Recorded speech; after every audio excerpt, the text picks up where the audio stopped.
Welcome back, everybody, for another deep dive. It's good to be back. Today, we're going to be looking at two parables from the New Testament that both deal with wealth and possessions. Right. And those are the parable of the shrewd manager and the parable of the rich man and Lazarus. Yeah. Two really interesting ones. Now, as you know, parables are more than just stories. You're right. They're meant to make us think about these deeper truths. Absolutely.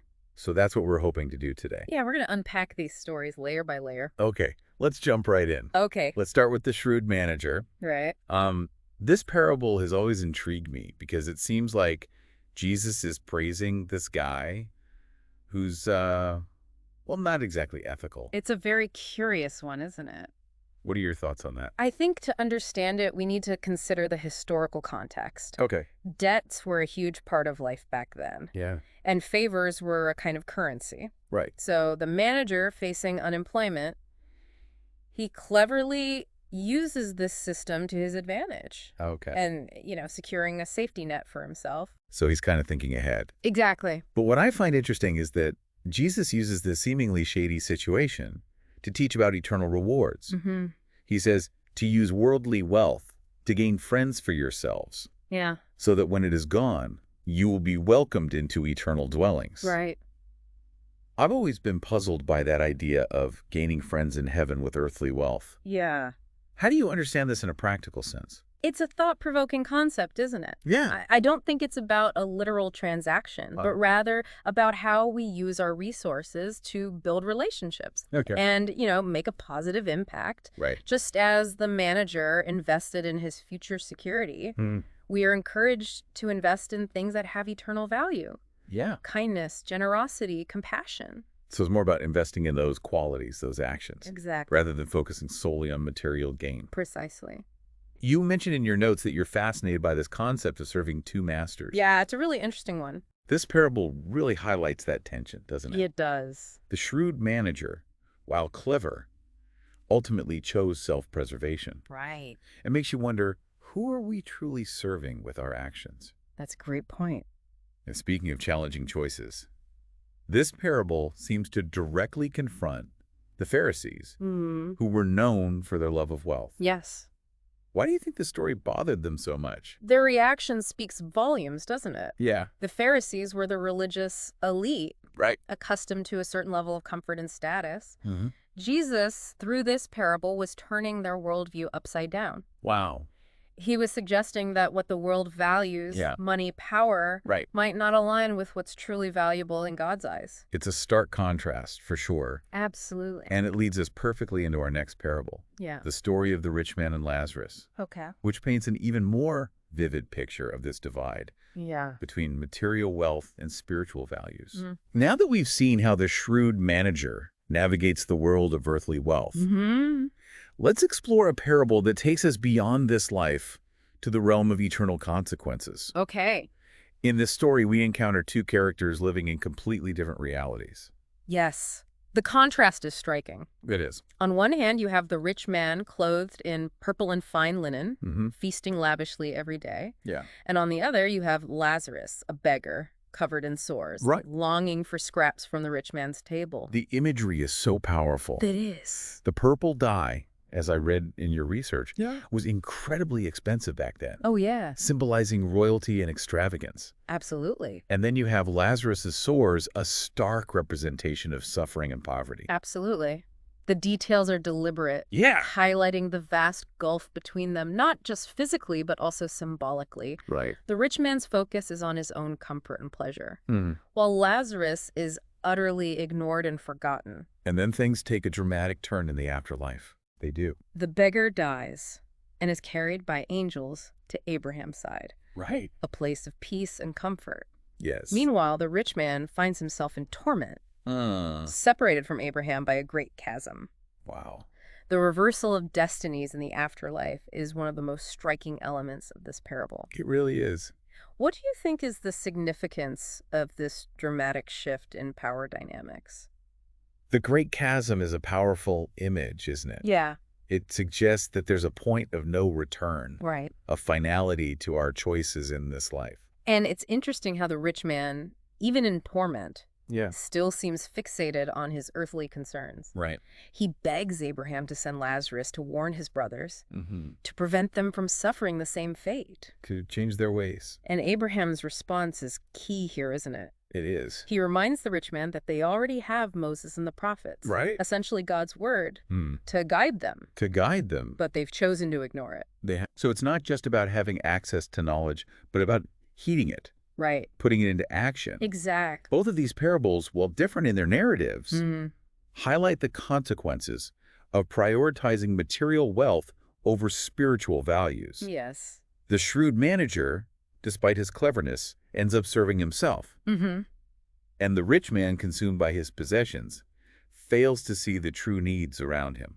Yeah, it's interesting how they both highlight these similar themes in such different ways. They do. Yeah. It seems that both of these parables, in their own way, are urging us to reconsider our priorities. Yeah.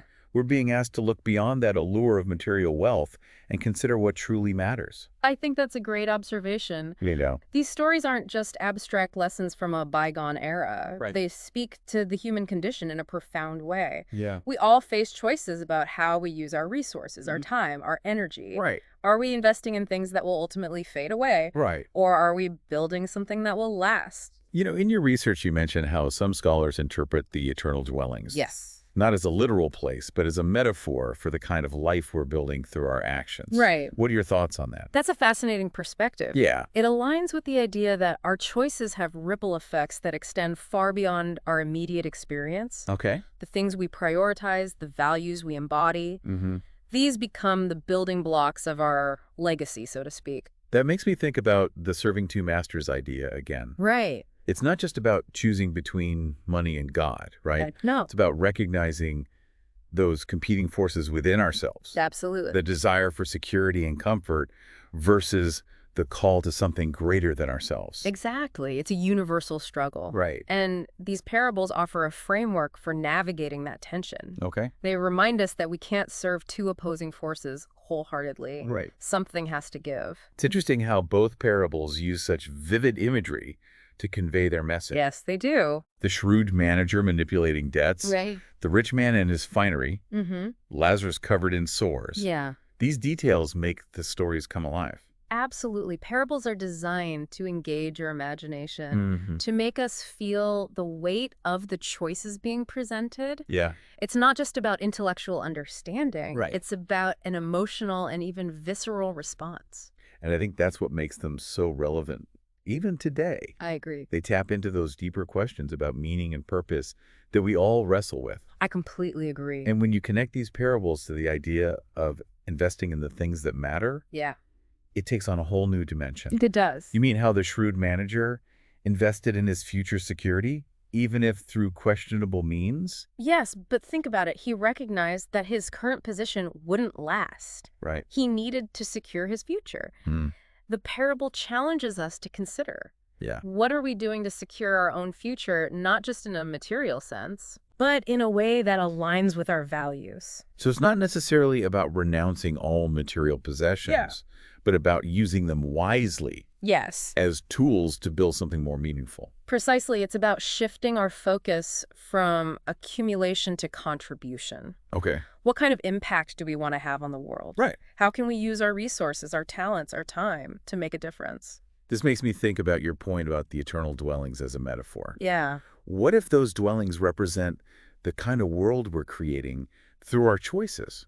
Right. Are we building a world of compassion and generosity, or a world of self-interest and indifference? That's a powerful way to frame it. Yeah. It reminds me of a quote by the Dalai Lama, which you've highlighted in your notes. Okay. Our actions speak louder than words. Our actions are the ground on which we stand.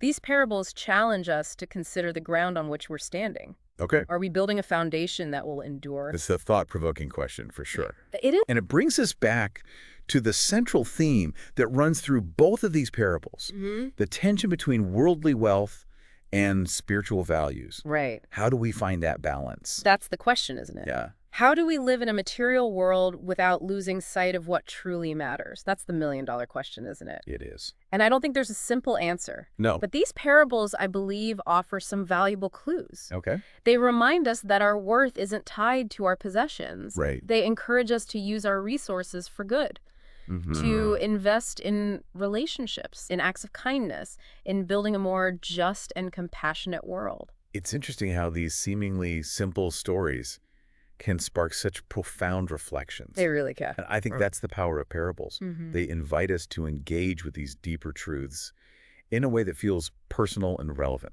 Absolutely. So as we wrap up our exploration of these two parables, Okay. I want to leave you with a question to ponder. A question that echoes the themes we've been discussing. Thinking back on these parables and this concept of eternal dwellings, what investments are you making for your own? It's a question that invites us to look beyond the immediate, Right. to consider the long-term impact of our choices.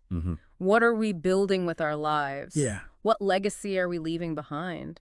You know, it's interesting because this question isn't limited to a religious context. Right, Whether we believe in an afterlife or not, right. we all leave a mark on the world. We do. Our actions, our relationships, the way we treat others, Mm-hmm.